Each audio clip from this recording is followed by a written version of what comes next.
Okay, so step number one when it comes to drawing a portrait is that we need to establish a circle. Now there's a couple ways that you can do this. You can either use a compass tool, which will give you a perfect circle every time with minimal effort, or you can draw it manually. The choice is really up to you.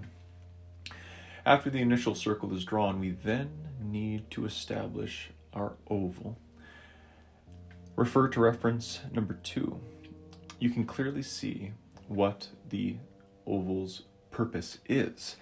We effectively slice off half of the initial circle, and this elongates the cranium for us and helps to give us a sense of dimension with our portrait. Then what we want to do is we want to establish the vertical and the horizontal axis lines. And what this does is this helps give us a sense of exactly where our subject is looking. The horizontal axis will always follow the eyes of the subject as far as where the subject is looking, okay? Once that's done, we're going to pull the top of the oval over, and this is going to align roughly with where our subject's hairline lives.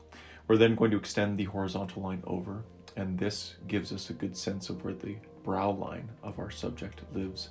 And then the bottom of that oval, we're going to extend that over, and that is going to give us a good idea of where the bottom of the nose resides. Okay, so we have our hairline at the top, brow line through the center, bottom of the nose line at the bottom. And this effectively helps us split our subject's face into 3 equal sections. We then want to place our center line of the face. Now, the center line is pretty much what it sounds like. It is the dead center of the subject's face.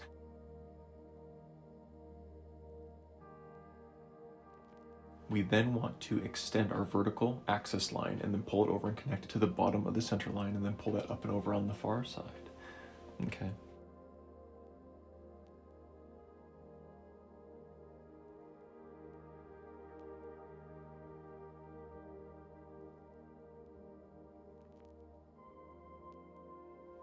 And then we kind of want to draw a line here. We want to erase this bit, and we want to erase this part of the initial circle as well.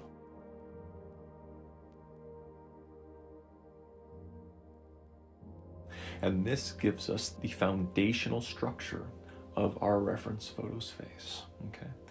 Now, this subject is a little challenging because they are smiling, okay? And so we want to draw in these anchor points right here.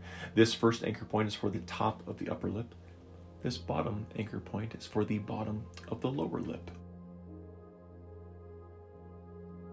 And then here we have our cheek plane lines. So we have number 1 and then we have number 2. Given the nature of the angle, you can't really see the second one. And then just so that we don't have a floating head in space, I like to draw in the neck, the shoulders, and then some basic lines for the collarbone and the throat. And then what you want to do is you want to take a kneaded eraser. We're just going to hit our Loomis head so that it's more or less transparent, right? And then we're going to start to draw the hair. Now, most of the time when it comes to these portraits, I like to start with the ear, but given the nature of this reference photo, we don't really have a preview to the ear. The ear is covered by the hair. And so when that happens, the next best thing is going to be drawing the basic 2-dimensional shape of our subject's hair, which is what we're doing here. I am using the underlying Loomis head hairline to identify roughly where the top of that hair lives. And then right here, every hair structure is going to be different. You have thin hair, thick hair, straight hair, wavy hair, curly hair, dreaded hair, hair up in a bun, hair pulled back in a ponytail. So many different styles, so many different textures, so many different ways to draw hair. But for this specific one, she has her hair in beautiful braids. And so what we're going to do is we're going to identify each one of those braids in unison with the greater whole. And so effectively when we're done, what we will have is we will have the greater body of the hair living on the head. And this is what we want. Now, make sure that when you're doing this in this step, that you still think of the hair in basic 2-dimensional framework. okay? We are not worried about detail. We are not worried about volume. We are simply worried about proportion. And so when you draw out hair, as I like to put it, you want to identify the different segments of hair. Now, segments by definition are basically sections of hair. And you could think of that as a section to a section encompasses the greater whole. And because of that, you get flow, you get form. All of this ties into itself, but that is what we're trying to accomplish here. Okay, we just want to get the basic two-dimensional shape, so eventually when the time comes, we can introduce value to the drawing and by rights have form. All right, so that's good enough there. Now, what we're going to do is we're going to switch from the Loomis method to the Asaro method. We first want to identify the nose bridge plane, so that's a horizontal line here, and then two vertical lines that extend up. And then the tip of those vertical lines plugs into the corner of our two-dimensional shape for the eyebrows. So when we're drawing our eyebrows just like this, we want to focus on the shape, kind of like how we just did for the hair, right? No detail, just shape. Because the shape, the proportions that you bring out via shape are the hardest part of drawing, in my opinion.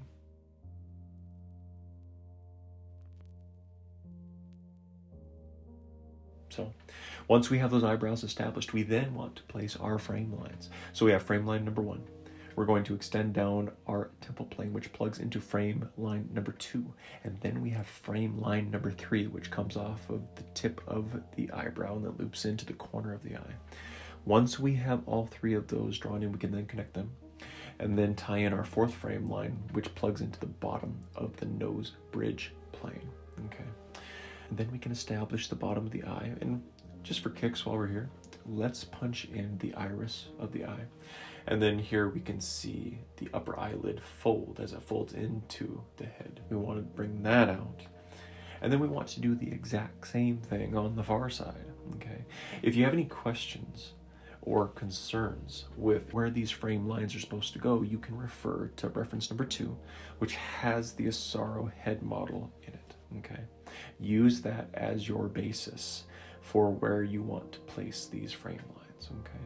And bear in mind as well, notice the underlying Loomis head, right? Even though it's transparent, it's there for a reason. It aligns very nicely with the brow of the subject. Now, that's pretty much it for the eyes. Now what we're going to do is we want to start with the nose, kind of like how we built the eyes from the top down. We want to build the nose from the bottom up. And so we're using our underlying Loomis head here. We are drawing in the bottom plane of our subject's nose, okay? Just like this.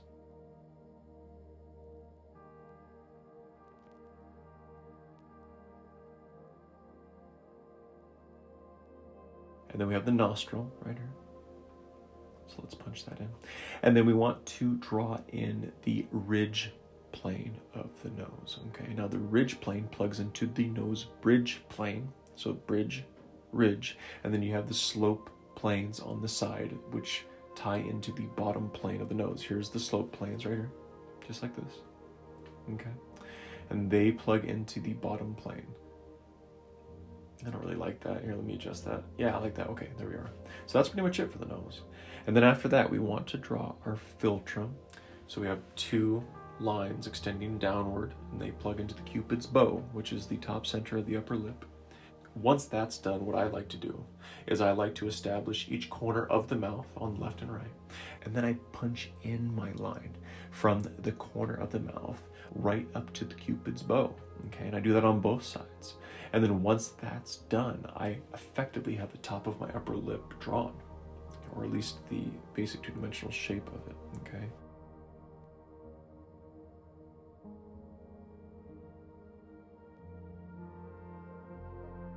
So once that's placed, then I want to establish the bottom. This reference is smiling, so that upper lip is going to be tighter because those muscles are contracting in the face and making that lip tighten up. Right here, I'm going to draw the bottom of the lower lip. This might be a little bit of a challenge as far as placing exactly where it is, but give it time and practice, and you'll be able to identify exactly where this bottom lip lives. Okay, so we have the bottom of the bottom lip. Now we have the top of the bottom lip. And then as far as the teeth, I'm just going to draw in the basic shape of the teeth. I'm not going to detail out these teeth, not in this one. I'm just trying to show you how you would begin to draw this portrait, but it'd be something just like this. So from corner to corner, all right? And then for the bottom row of teeth, corner to corner, just like this, all right?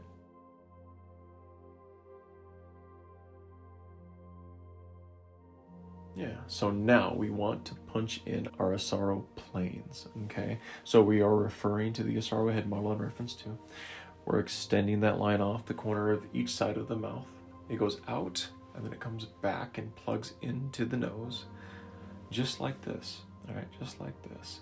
Now, bear in mind, what I'm going to do is I'm going to use the right side of the Asaro head model. The right side of the Asaro head model and the left side of the Asaro head model showcase two different styles of planes, but the right side is a little bit more complex, where the left side is a little bit more simplistic. According to John Asaro himself, he designed his head model that way on purpose because individuals, when you think of them in this way, have different types of bone structure. Some individuals have extremely sharp bone structure and defined lines within the underlying form. Other individuals have very soft features and don't really have defined bone structure. And so his model pertains to both, right? But for this one specifically, I'm going to use the more complex plane structure, all right? Just because it's good practice. Now, when it comes to your sketches, you do not have to punch in these Asaro planes if you don't want to. I think that you should, because you can never, ever draw enough. No matter your talent, no matter how good you think you are, you could always be better, right? And so, in practice, to be able to bring out these Asaro planes, it is good not only for you, but for your art as well. Okay, because your art is very much an extension of the individual, an extension of you. And so it's good to understand that you could always be striving, right?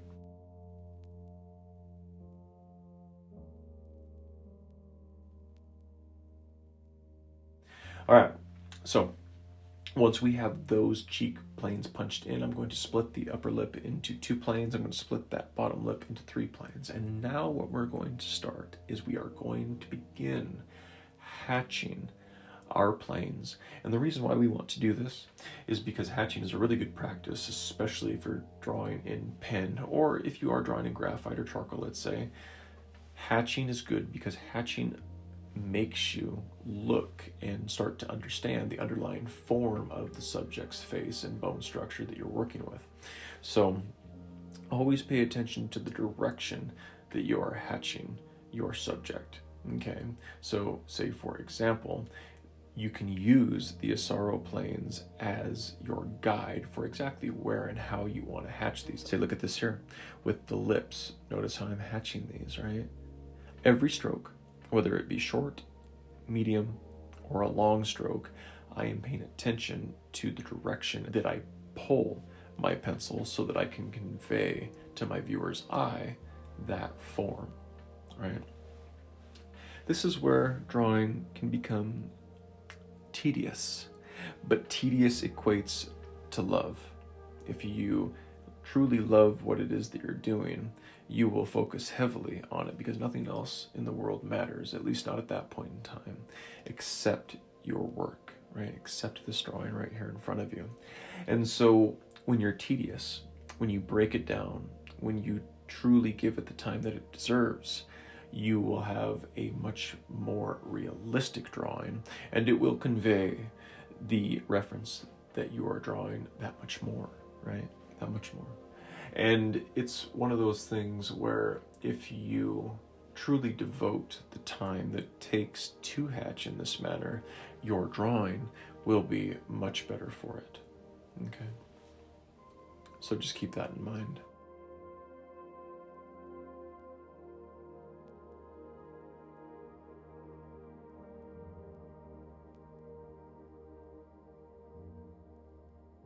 And then on the cheek here, I'm just pulling. You can do short hatches or you can do long hatches. In this specific tutorial, what I'm showing you are very long hatches. So I did long hatch strikes on the ridge plane of the nose and on the slope planes of the nose. And now I'm doing extremely long hatches on the temple planes and the forehead planes of the subject. You can go back through if you want and lay on another layer of hatch marks, and you can cross hatch as well. There's hatching, cross hatching. Those are the two that I like to really focus on. There's a whole plethora of other ways to hatch, but I like to try to keep my tutorials as simple as possible, especially for the novice, because you can drown in information extremely quickly. I've seen it in drawing books at bookstores. I've seen it in other drawing tutorials. The best medicine, especially when you're trying to digest a concept as complex as drawing portraits, is simplicity. Okay, and think about if you were trying to learn how to plant a tree or a specific type of tree, like let's say you wanted to learn how to plant a cherry tree. There is a ton of information that you need to know so that you can be successful when planting a cherry tree. The exact same thing is true of drawing, okay? So that's why I construct my tutorials in the manner that I do. But if we look here, what I'm doing is I'm going through and I am darkening up the irises of my subject and I'm thickening up certain lines. I'm messing with those line qualities, like say in the mouth, in the eyes. And this is what I was talking about, right? The ability to manipulate your drawing. When it comes to certain line qualities is of course, by definition, the thickness of a line. So you can have super thick lines, medium lines, and then super thin lines, and then everything else in between. And what you end up giving yourself is this very dynamic structure, whether it's a human face or a bird or a flower or whatever it is that you're drawing. And not only that, but you can start to go in and you can manipulate certain hatch marks, certain areas of your drawing by hatching them again. Now notice here what I'm doing is I'm going over those hatch marks, but I'm not cross hatching them. I'm not dotting them. I'm not using squigglies. I'm actually just using the exact same technique over again. So a long hatch line over a long hatch line, and what you get is you get to keep the integrity of that underlying form that you were initially trying to convey, while at the same time lowering the value of your drawing in that specific area, okay? Hatching is a beautiful study in the sense that if you look at different artists that really lean in to the hatching approach, one of the things that you find is that there's no real right or wrong way to hatch. And in fact, it is a very undiscovered portion of the drawing ocean, one that needs to be chartered, right? So you can think of yourself as a pioneer in this space, artistically speaking, with how you want to hatch your drawings. Try different things. Do long hatches, short hatches, try laying them over themselves, try to cross hatch them, dot them, use squiggly lines, whatever it is that you think could be something valuable, not only to your work, but to the vanguard as a whole. You should definitely do that. In art, there are very, very few wrong ways, unless, of course, what you are trying to do is adhere to a trail that has already been blazed. If someone is trying to teach you, well, look, this is how you draw the Loomis method. This is how you hatch this specific way. If you're trying to adhere to that instructor's specific approach, then yes, there is a right and a wrong way. But the beautiful thing about art is if you don't like to obey the rules, right?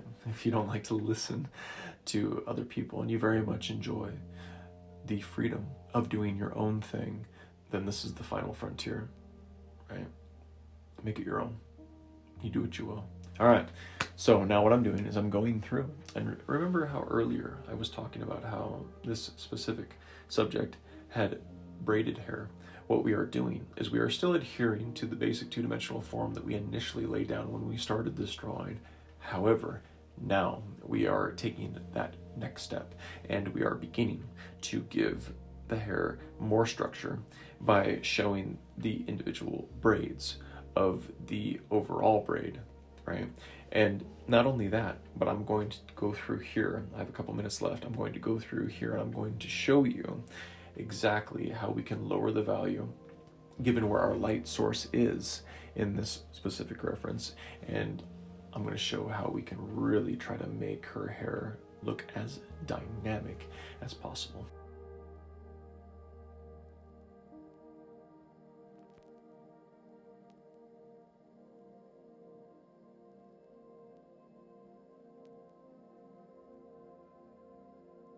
Now right here what I'm doing is I'm turning my pencil on its side and I'm really giving it a thickness, right? A thickness that I haven't really worked with up until this point.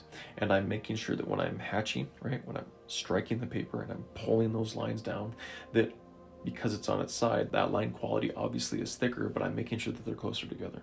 Because not only when they're thicker and closer together does it lower the value, but it also gives me a very nice aesthetic that I'm going for as far as varying that value across my drawing. Because remember what I've said, when it comes to the value scale, you want complete white, and you want complete black, and then you want all of the variations in between those 2 points, because that is the entirety of the value scale. A lot of times when you hear that a drawing will look flat, it's because that specific artist, for whatever reason, chose not to accentuate that value scale to its fullest potential, okay? You don't have to do this if you don't want to. It's just the way that I prefer to draw, because I really like to utilize every aspect of a tool that's given to me, especially when it comes to the visual arts, like the value scale, okay?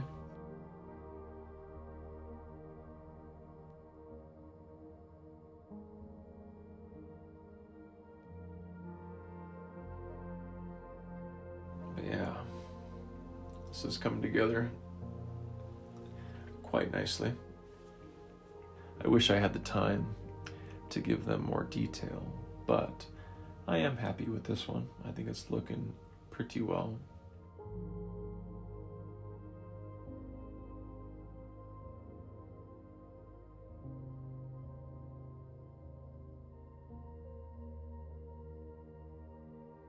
Now what I'm doing is I'm putting my pencil completely on its side, and I'm really gonna lower the value right here, because if you look at the reference photo, given the nature of the light source, you can clearly see how that value is extremely low right here. And it's going to be low on the back side of the braids on the other side as well. So I just want to continue to build that. Now, I will say that if you found yourself enjoying this tutorial, then I would highly recommend that you check out my Skillshare. I'll have a link to my Skillshare in the description of this class.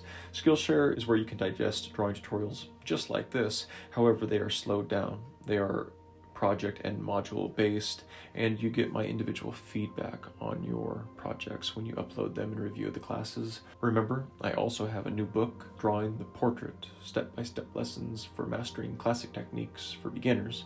I will also have a link in the description of this video so that you can order my book from there. Stay happy, stay healthy, and remember, never stop drawing.